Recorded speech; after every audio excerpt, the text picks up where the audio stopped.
Capítulo 6. El mercado autorregulador y las mercancías ficticias, trabajo, tierra y dinero. La rápida aproximación que acabamos de realizar al sistema económico y a los mercados considerados separadamente, muestra que, hasta nuestra época contemporánea, los mercados han sido únicamente elementos secundarios de la vida económica.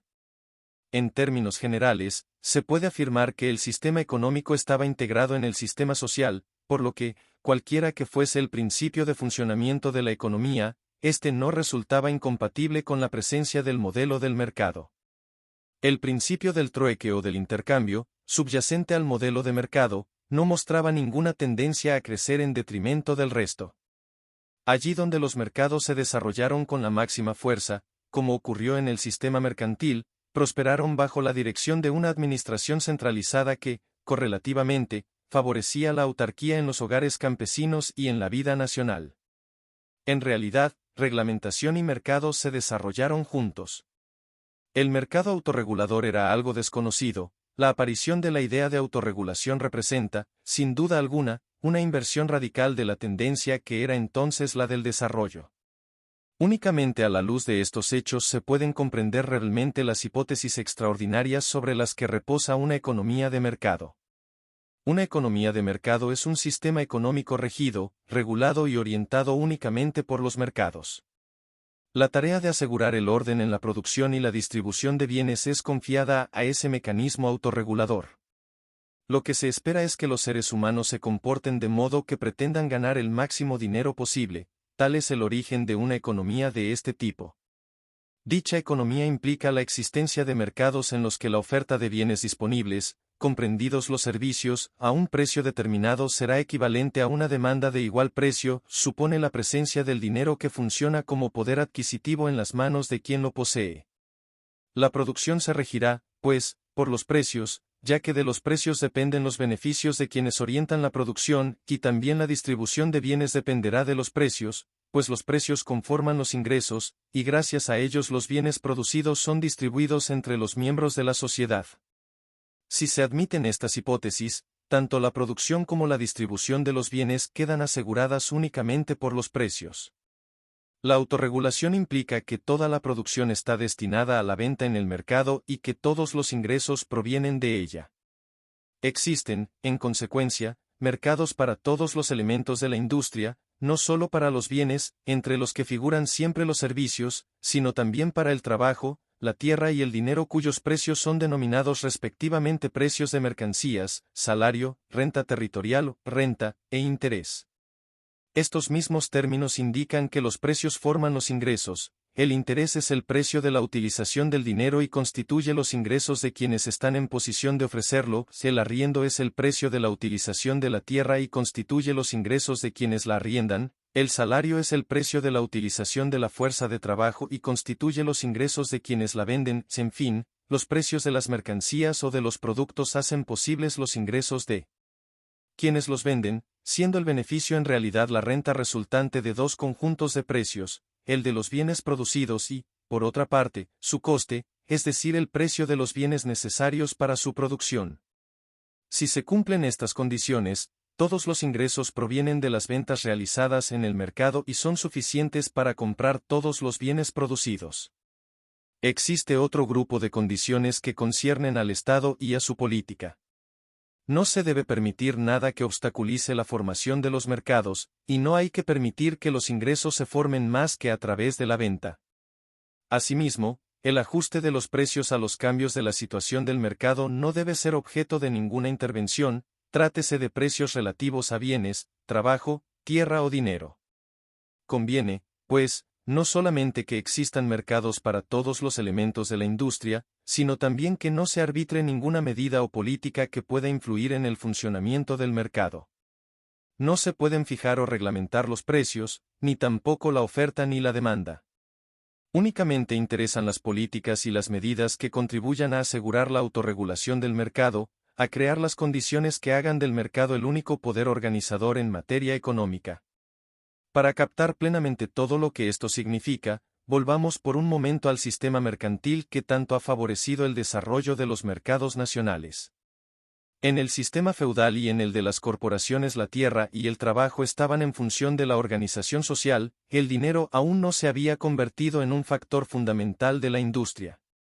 La tierra, elemento cardinal del orden feudal, era la base del sistema militar, judicial, administrativo y político, su estatuto y su función estaban determinados mediante normas jurídicas, usos y costumbres.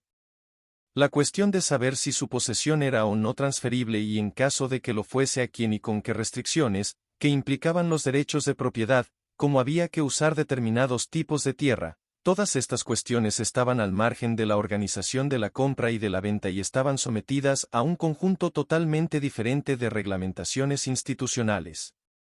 Lo mismo ocurría con la organización del trabajo. En el sistema de las corporaciones, como en todos los otros sistemas económicos que lo precedieron históricamente, los móviles y las condiciones de las actividades productoras formaban parte de la organización general de la sociedad. Las relaciones entre maestros, oficiales y aprendices, las condiciones de trabajo, el número de aprendices, los salarios de los obreros, todo esto estaba reglamentado por la costumbre y por la autoridad de la corporación y de la ciudad. El sistema mercantil no hizo más que unificar esas reglas, mediante la ley, como ocurrió en Inglaterra, o mediante la nacionalización de los gremios, como sucedió en Francia. En cuanto a la tierra, su estatuto feudal únicamente fue abolido en la medida en que estaba ligado a privilegios municipales. Por lo demás, tanto en Inglaterra como en Francia, se mantuvo extra commercium. Hasta 1789 la propiedad de la tierra permaneció siendo en Francia la fuente de privilegios sociales. En Inglaterra, incluso más tarde, el derecho de costumbre relativo a la tierra continuó siendo esencialmente el de la Edad Media. El mercantilismo, a pesar de su tendencia a la comercialización, no cuestionó jamás las garantías que protegían al trabajo y a la tierra, esos dos elementos fundamentales de la producción, e impidió que se convirtiesen en artículos de comercio. En Inglaterra, la nacionalización de la legislación del trabajo realizada por el Estatuto de los Artesanos 1563 y por la Ley de Pobres 1601 colocó al trabajo fuera de la zona peligrosa. De hecho, la política de los Tudor contra las enclosures, así como la de los Estuardo, supuso una protesta constante contra el principio de la utilización lucrativa de la propiedad de la tierra. El mercantilismo, por muy enérgicamente que haya reivindicado la comercialización como política nacional, concibió los mercados de forma exactamente contraria al espíritu de la economía de mercado. La gran extensión de la intervención del Estado en la industria, que entonces tuvo lugar, lo pone en evidencia.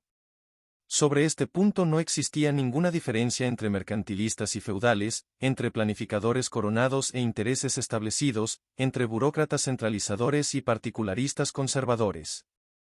El único desacuerdo que existía entre ellos se circunscribía a los métodos de reglamentación, gremios, ciudades y provincias invocaban la costumbre y el uso, mientras que la nueva autoridad estatal prefería las leyes y los decretos. Todos eran igualmente hostiles, sin embargo, a la idea de comercializar el trabajo y la tierra, hostiles pues a la condición necesaria para que surgiese la economía de mercado. Corporaciones de oficios y privilegios feudales fueron abolidos en Francia en 1790, en Inglaterra no se abolió hasta 1813-14 el Estatuto de los Artesanos y hubo que esperar hasta 1834 para la abrogación de la Ley de Pobres. En estos dos países hubo que esperar al último decenio del siglo XVIII para poder debatir la creación de un mercado de trabajo libre. En cuanto a la idea de una autorregulación de la vida económica, ésta superaba con mucho el horizonte de la época. El mercantilismo quería desarrollar los recursos del país y conseguir a la vez el pleno empleo, sirviéndose de los oficios y del comercio. Desde su perspectiva, la organización tradicional de la tierra y del trabajo eran algo dado. En este sentido, estaba tan alejado de las ideas modernas como lo estaba su soporte político, es decir, su creencia en el poder absoluto de un déspota ilustrado, en nada modulada por concepciones democráticas. Y, del mismo modo que el paso a un sistema democrático y representativo suponía un cambio radical y total de la tendencia de la época, también la sustitución del mercado regulado por mercados autorregulados, constituyó, a finales del siglo XVIII, una transformación completa de la estructura de la sociedad. Un mercado autorregulador exige nada menos que la división institucional de la sociedad en una esfera económica y en una esfera política. Esta dicotomía no es de hecho más que la simple reafirmación, desde el punto de vista de la sociedad en su conjunto, de la existencia de un mercado autorregulador. Podríamos fácilmente suponer que esta separación en dos esferas existió en todas las épocas y en todos los tipos de sociedad. Una afirmación semejante, sin embargo, sería falsa. Es cierto que ninguna sociedad puede existir sin que exista un sistema, de la clase que sea, que asegure el orden en la producción y en la distribución de bienes, pero esto no implica la existencia de instituciones económicas separadas, ya que, normalmente, el orden económico es simplemente una función al servicio del orden social en el que está operativamente integrado. Como hemos mostrado, no ha existido ni en el sistema tribal ni en la feudalidad o en el mercantilismo un sistema económico separado de la sociedad. La sociedad del siglo XIX, en la que la actividad económica estaba aislada y funcionaba por móviles económicos muy diferentes, constituyó de hecho una innovación singular. Este modelo institucional únicamente podía funcionar sometiendo de alguna manera a la sociedad a sus exigencias, pues una economía de mercado no puede existir más que en una sociedad de mercado. A partir de consideraciones generales hemos llegado a esta conclusión desarrollando nuestro análisis sobre el modelo del mercado. Por el momento no podemos precisar más nuestras tesis. Una economía de mercado supone todos los elementos de la industria: trabajo, tierra y dinero aglutinados. En una economía de mercado el dinero constituye también un elemento esencial de la vida industrial y su inclusión en el mecanismo del mercado tiene, como veremos, consecuencias institucionales de gran alcance. El trabajo no es, sin embargo, ni más ni menos que los propios seres humanos que forman la sociedad, y la tierra no es más que el medio natural en el que cada sociedad existe.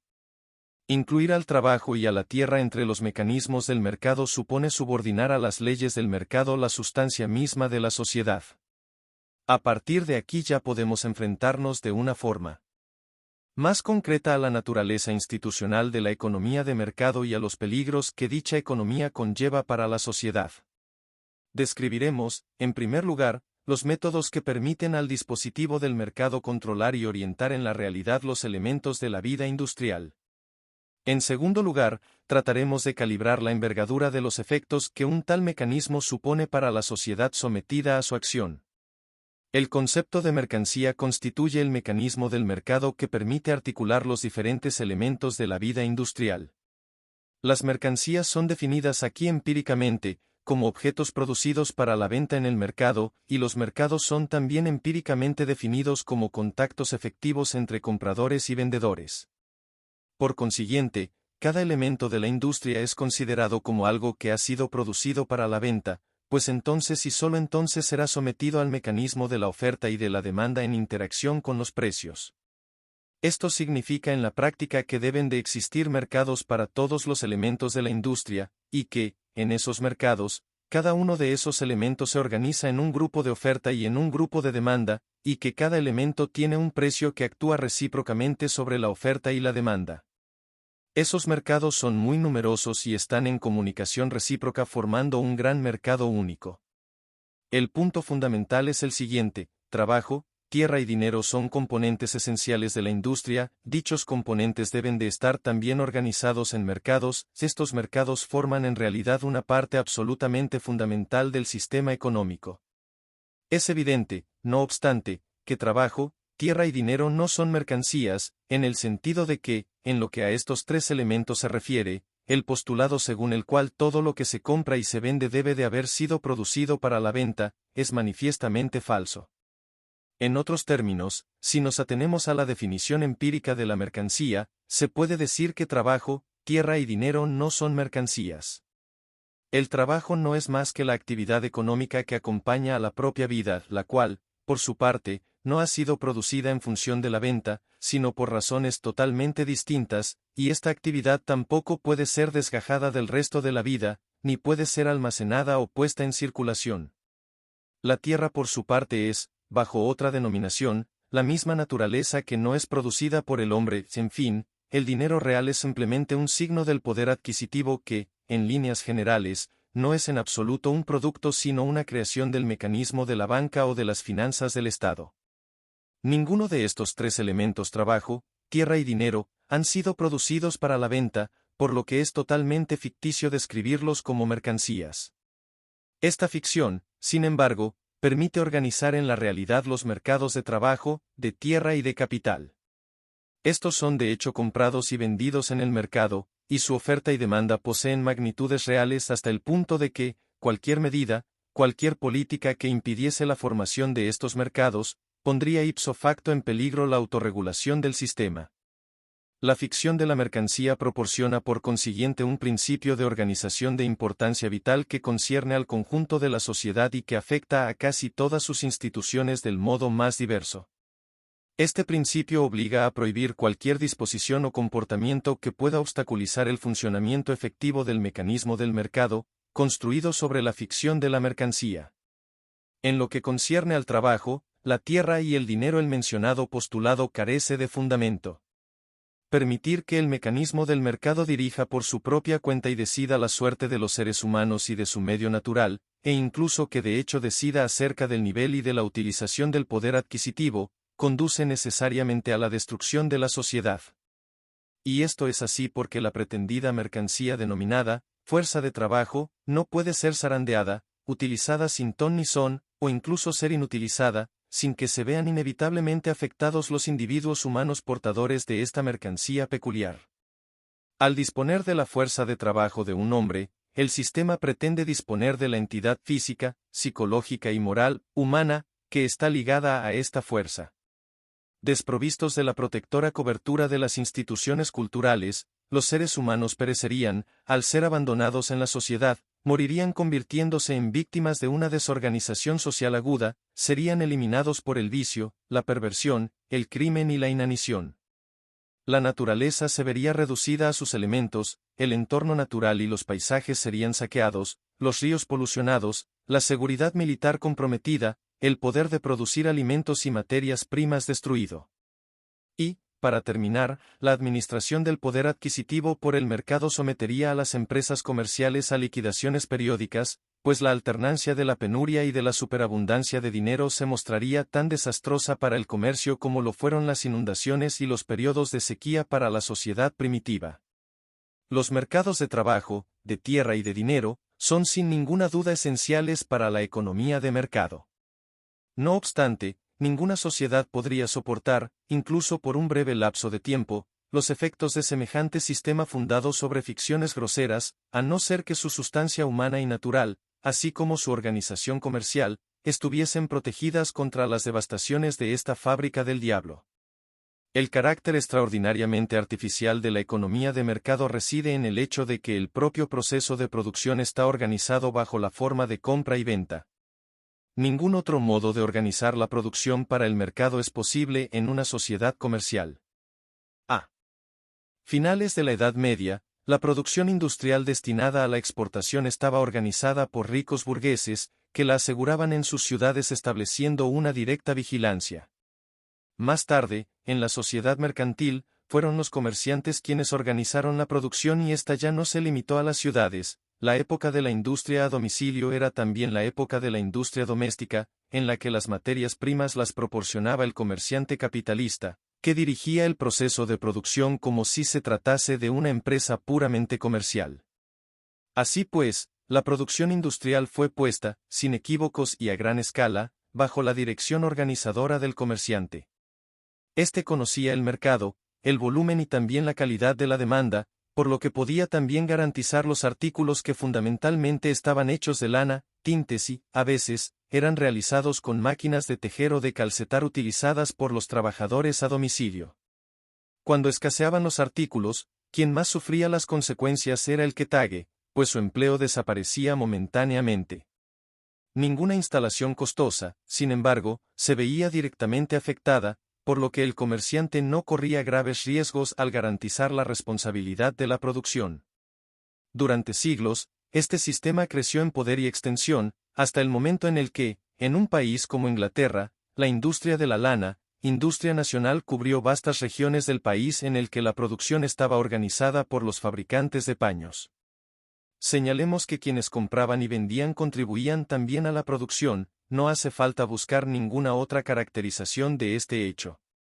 Crear bienes no suponía poseer el estado de ánimo favorable a la reciprocidad que implica la ayuda mutua, ni la preocupación que siente el jefe de familia por aquellos que dependen de él para satisfacer sus necesidades, ni el orgullo que muestra el artesano en el ejercicio de su oficio, ni la satisfacción que proporciona una buena reputación. Bastaba simplemente con poseer el móvil de la ganancia, tan familiar al hombre cuya profesión es comprar y vender.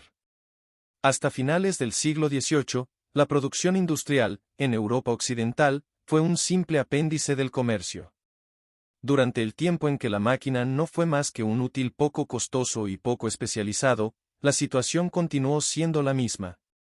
El simple hecho de que el Quetage tuviese la posibilidad de producir en el mismo tiempo cantidades muy superiores a las de antaño, podía incitarlo a utilizar las máquinas para acrecentar sus ganancias. Sin embargo, este hecho no afectaba necesariamente a la organización de la producción. El hecho de que las máquinas baratas fuesen de la propiedad del obrero o del comerciante, aunque suponía diferencias en la posición social de las dos partes y modificaba severamente las ganancias del obrero que ganaba más si poseía sus propios instrumentos de trabajo, no obligaba al comerciante a transformarse en capitalista industrial o a limitarse a prestar su dinero a quienes lo eran. La circulación de bienes raramente se detenía. La mayor dificultad continuaba siendo el aprovisionamiento de materias primas, que se interrumpía en ocasiones, sin que se pudiese evitar. Pero, incluso en ese caso, no se trataba de una gran pérdida para el comerciante propietario de las máquinas. No fue, pues, tanto la llegada de la máquina en cuanto tal, como la invención de máquinas y de instalaciones complejas y por consiguiente especializadas, lo que transformó completamente la relación del comerciante con la producción. La nueva organización de la producción fue introducida por el comerciante, hecho que determina por completo el curso de esta transformación, pero la utilización de máquinas y de instalaciones complejas implicaba también la puesta en práctica del sistema de fábrica y, además, una modificación decisiva de la importancia relativa del comercio y de la industria en favor de esta última. La producción industrial dejó de ser un elemento secundario del comercio, que el comerciante había organizado como una empresa de compra y de venta, para convertirse a partir de ahora en una inversión a largo plazo, con todos los riesgos que ello implica. Estos riesgos resultaban únicamente aceptables si la continuidad de la producción se veía razonablemente asegurada. A medida que la producción industrial se hacía más compleja, eran más numerosos los elementos de la industria cuya previsión era necesario garantizar. De entre ellos, tres eran, por supuesto, de una importancia primordial: el trabajo, la tierra y el dinero. En una sociedad comercial la oferta de estos tres elementos únicamente podía quedar organizada de un modo muy determinado, debían estar disponibles para ser comprados. Era precio, pues, ordenarlo todo a fin de que pudiesen ser comprados en el mercado como cualquier otra mercancía. La extensión del mecanismo del mercado a estos elementos de la industria fue la consecuencia inevitable de la introducción del sistema de fábrica en una sociedad comercial. Trabajo, tierra y dinero tenían que ser elementos puestos en venta. Todo esto concurría a crear la necesidad de un sistema de mercado. Sabemos bien que en tal sistema los beneficios están asegurados únicamente cuando la autorregulación está asegurada por mercados concurrenciales independientes. El desarrollo del sistema de fábrica, que organizó como una parte del proceso de compra y venta al trabajo, la tierra y el dinero, se veía obligado, por consiguiente, a transformar estos bienes en mercancías con el fin de asegurar la producción. Y a la vez, por supuesto, resultaba imposible convertirlos realmente en mercancías, ya que no habían sido producidos para ser vendidos en el mercado. La ficción en virtud de la cual esto tenía que ser así se convirtió, sin embargo, en el principio organizador de la sociedad. De esos tres elementos ocupa un papel aparte el trabajo. Labor es el término técnico que designa a los seres humanos desde el momento en que no son empleadores sino empleados. De ello se sigue a partir de ahora que la organización del trabajo debía de cambiar sincrónicamente con la organización del sistema de mercado. Ahora bien, cuando se habla de organización del trabajo se designan con otro nombre las formas de vida de las gentes del pueblo, lo que significa que el desarrollo del sistema de mercado necesariamente tenía que ir acompañado de un cambio en la organización de la propia sociedad. Esta se convertía por completo en un apéndice del sistema económico. Recordemos el paralelismo que habíamos señalado entre el vendaval causado por las enclosures en la historia de Inglaterra y la catástrofe social que siguió a la revolución industrial. Las mejoras, decíamos, presentaban como contrapartida, en líneas generales, el precio de una conmoción social. Si el ritmo de esta conmoción es muy rápido, la comunidad se ve condenada a sucumbir a lo largo del proceso. Los Tudor y los primeros Estuardos salvaron a Inglaterra de la suerte que corrió España regulando el proceso de cambio, de tal modo que éste resultase soportable, y con el fin de canalizar sus efectos hacia vías menos destructoras. Pero nadie salvó al bajo pueblo de Inglaterra de la conmoción causada por la revolución industrial. Una fe ciega en el progreso espontáneo se apoderó de los espíritus, y los más ilustrados alentaron con un fanatismo sectario un cambio social sin límites y sin reglas. Los efectos que de aquí se derivaron para la vida de las gentes superaron en horror cualquier descripción. A decir verdad, la sociedad se habría visto aniquilada, si no fuese porque los contramovimientos de defensa amortiguaron la acción de ese mecanismo autodestructor. Es así como la historia social del siglo XIX fue el resultado de un doble movimiento, la extensión del sistema del mercado, en lo que se refiere a las mercancías auténticas, estuvo acompañada de una reducción en lo que respecta a las mercancías ficticias. Por una parte, los mercados se extendieron por toda la superficie del planeta y la cantidad de bienes aumentó en proporciones increíbles, pero por otra, toda una red de medidas y de políticas hicieron surgir poderosas instituciones destinadas a detener la acción del mercado en lo que concierne al trabajo, a la tierra y al dinero. A la vez que la Organización de Mercados Mundiales de Mercancías, de Capitales y de Divisas, bajo la égida del patrón oro, impulsaba de un modo sin precedentes el mecanismo de los mercados, nacía un movimiento subterráneo para resistir a los perniciosos efectos de una economía sometida al mercado. La sociedad se protegía de los peligros inherentes a un sistema de mercado autorregulador, tal fue la característica global de la historia de esta época.